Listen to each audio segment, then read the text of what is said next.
अस्सलाम वालेकुम। उम्मीद है कि आप सब लोग बिल्कुल खैरियत से होंगे। मैं हूं डॉक्टर गुलफ़ाम आपके चैनल गाज़ियन के साथ और हम एल्गोरिदम के ऊपर इस दफ़ा जो है वो बात करने जा रहे हैं। अमूमन देखा गया है कि कंप्यूटर साइंस के जो स्टूडेंट्स हैं उनकी प्रोग्रामिंग स्किल्स जो है वो उस तरह से नहीं होती जिस तरह से होनी चाहिए। उसकी बेसिक रीज़न क्या है? उसकी बेसिक रीज़न ये है कि उन स्टूडेंट्स के पास उनकी लॉजिक नहीं अभी डेवलप हुई होती, उनको जब प्रोग्रामिंग पढ़ाई जा रही होती है तो उनको उससे रिलेटेड जो कोर्स है, डाटा स्ट्रक्चर, एल्गोरिदम्स, उसके बारे में उस तरह से नहीं गाइड किया जाता, जिसकी वजह से उनकी प्रोग्रामिंग स्किल्स जो हैं वो वीक रह जाती हैं और वो 4 साल कंप्लीट करने के बाद भी प्रोग्रामिंग के अंदर उस तरह से महारत हासिल नहीं कर सकते। तो एक हमने ये लेक्चर सीरीज स्टार्ट की है जिसमें हम एल्गोरिदम्स के कॉन्सेप्ट्स के बारे में बात करेंगे। एल्गोरिदम के एनालिसिस के बारे में जो है वो हम यहाँ पर बात करेंगे। नाज़रीन, हमारा जो कोर्स है वो design and analysis of algorithm, tree algorithm की हम लोग बात करेंगे। इससे पहले आप लोगों को डिवाइड एंड कंकर रूल के बारे में पता होना चाहिए। डिवाइड एंड कंकर कंकर रूल का जो एल्गोरिदम है उसके बारे में आप लोगों को पता होना चाहिए। वो हम ऑलरेडी पढ़ चुके हैं क्लासेस के अंदर।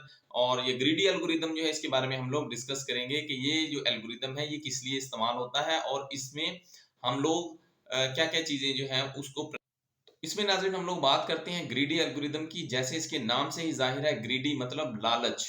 तो इस एल्गोरिदम के अंदर हम लोग जो बेस्ट हमारी जो अप्रोच होगी उसके ऊपर जो है हम फोकस करेंगे। तो ग्रीडी एल्गोरिदम के अंदर भी जो है हम बेस्ट और ऑप्टिमाइज जो अप्रोच है उसके ऊपर हम लोग ग्रीडी एल्गोरिदम की एग्जांपल यहाँ पर मैं ये कोट करूंगा कि अगर हमने एक डेस्टिनेशन से दूसरी डेस्टिनेशन जाना है और वहां पर हमारे पास मल्टीपल किस्म के पाथ अवेलेबल हैं, तो जो हमारा बेस्ट जो चॉइस होगी, जो हम पाथ बेस्ट उन डिफरेंट पाथ में से जो बेस्ट चॉइस जो है वो हो सकता है और आप उस डेस्टिनेशन तक उस जो है वो पहुंच सकते हैं।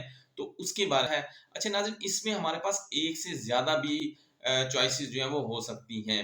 यानी आपके पास अगर 4 पाथ हैं तो उसमें से 2 भी। आज के लेक्चर में नाज़रीन हम लोग ग्रीडी एल्गोरिदम को भी डिस्कस करेंगे और इसमें हम यहाँ पर जहाँ-जहाँ इसकी इम्प्लीमेंटेशंस हैं कंप्यूटर साइंस के अंदर, वहाँ उसके बारे में भी हमारी बातें जो हैं वो डिस्कस करने जा रहे हैं। पहले हम लोग बात करते हैं ग्रीडी एल्गोरिदम की डेफिनेशन के बारे में कि ग्रीडी एल्गोरिदम क्या है, इसकी डेफिनेशन उसके बारे में जो है वो हम An algorithm that always takes the best immediate or local solution while finding an answer. Greedy algorithm finds the overall or globally optimal solutions for some optimization problems but may find less than optimal solutions for some instance or other problems. यानी greedy algorithm हमारे पास जो है वो overall अगर हम इसकी बात करें, ग्लोबली इसकी बात करें कि हमें एक ऑप्टिमल सॉल्यूशन जो है वो प्रोवाइड कर रहा होता है जब आपके पास काफी सारी ऑप्शंस जो है वो अवेलेबल होती हैं। तो उसमें जो सबसे ज्यादा ऑप्टिमाइज हमारे पास जो इसमें जो हमें सॉल्यूशन मिल रहा हो। तो नाज़रीन, इसमें डेफिनेशन में हम लोगों ने ऑप्टिमल चॉइस की अगर हमने बात की है, तो ऑप्टिमल चॉइस का मतलब ये है कि जैसे-जैसे डिफरेंट स्टेप्स हम लोग जो है वो परफॉर्म करेंगे ड्यूरिंग आवर एल्गोरिदम, तो जो ग्रीडी एल्गोरिदम में बेस्ट चॉइस इस एल्गोरिदम को लगेगी, वो इसको सिलेक्ट करता चला जाएगा। ग्रीडी एल्गोरिदम के प्रॉस एंड कॉन्स की अगर हम लोग बात करें तो प्रॉस के अंदर हमारे पास ग्रीडी एल्गोरिदम जो है इसका एग्जीक्यूशन टाइम बाकी के मुकाबले में बहुत अच्छा होता है और इसका काफ़ी आसान है, सिंपल है समझने के लिहाज से। ग्रीडी एल्गोरिदम काफ़ी आसान हमें जो है। कॉन्स के अंदर अगर हम इसकी बात करें कि क्या-क्या इसके अंदर डेफिशिएंसीज हैं, तो हमने ग्लोबली की बात की कि ग्लोबल जब हम इसकी ऑप्टिमाइजेशन चेक करेंगे पूरे प्रो एल्गोरिदम की, तो ज़रूरी नहीं है कि जो पाथ सिलेक्ट किया है वो सबसे ज़्यादा ऑप्टिमाइज हो। वो हो भी सकता है और नहीं भी हो सकता। तो ये इसका एक डेफिशिएंसी है, ड्रॉबैक है इस एल्गोरिदम का कि जो हमने पाथ सिलेक्ट किया है ज़रूरी नहीं है कि वो हमारा बेस्ट ऑप्टिमाइज पाथ कहला।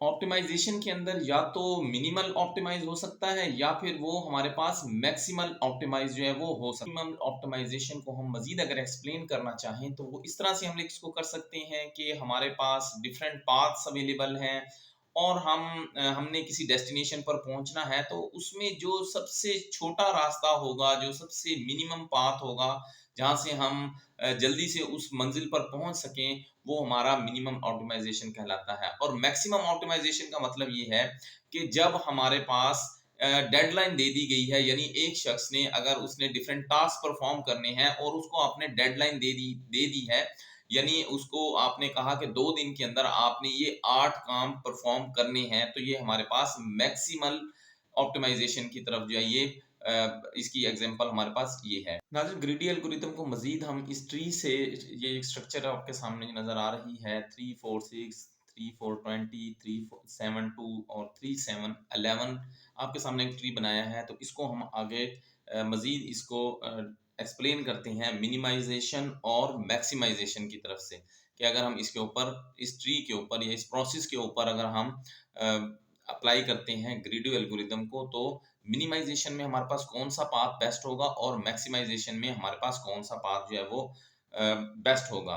तो फर्स्ट इसको देखते हैं, 3 4 और 6 को जब हम इसको कंटिन्यू करते हैं, तो ये हमारे पास 13 जो है हमारे पास इसका आंसर जो है वो अवेलेबल होता है। अब जब हम आगे इसकी दूसरी जो है 3 4 और 20 को देखते हैं, 3 7 और 2 को देखते हैं और 3 7 और 11 को देखते हैं, तो इसमें जो 3 7 और 2 वाला जो हमारा रिजल्ट होगा, अगर इस पाथ को अगर हम लें, तो हमें मिनिमम वैल्यू जो है वो अवेलेबल होगी 12, इसका आंसर जो है वो हमारे सामने डिस्प्ले हो जाएगा।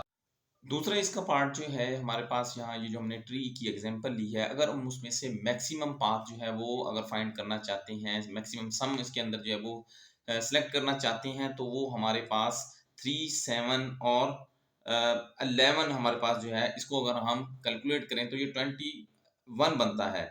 और अगर हम 3 7 और 20 को अगर हम 3 4 और 20 को अगर हम कंटिन्यू करते हैं, तो इसका हमारे पास 27 जो है वो मैक्सिमम नंबर बनता है। तो ये इसमें एक ड्रॉबैक है कि अगर हमने ऑप्टिमल सॉल्यूशन जो है उसको फाइंड करने के लिए ग्लोबली, यानी पूरे के पूरे एल्गोरिदम में हमने मिनिमम वैल्यू और मैक्सिमम वैल्यू जब हमने फाइंड करनी है, तो ज़रूरी नहीं है कि हमारा जो रिजल्ट हो वो ऑप्टिमल हमारे पास रिजल्ट आए। ये इस एल्गोरिदम का एक ड्रॉबैक है।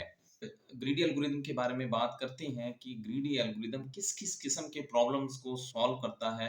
तो देखते हैं कौन कौन से प्रॉब्लम्स के अंदर ग्रीडी एल्गोरिदम जो है वो हेल्पफुल साबित हो सकता है। इसमें नाज़रीन हमारे पास सिलेक्शन सॉर्ट है, नेट स्कैन प्रॉब्लम्स है, मिनिमम स्पेसिंग ट्री है, single source shortest path problem है, जॉब स्केड्यूलिंग प्रॉब्लम है, और इसमें हमारे पास मिनिमल स्पेसिंग ट्री एल्गोरिदम है, और इसमें हमारे पास क्रुस्कॉल्स मिनिमल स्पैनिंग ट्री एल्गोरिदम है, और हफमैन कोडिंग इसके अंदर जो है वो हमारे पास है, और इसमें फोर्ड फुल्करसन एल्गोरिदम जो है, ये नाजरीन हमारे पास डिफरेंट टाइप्स हैं ग्रीडी एल्गोरिदम की, जहां पर ग्रीडी एल्गोरिदम जो है वो अप्लाई हो सकता है।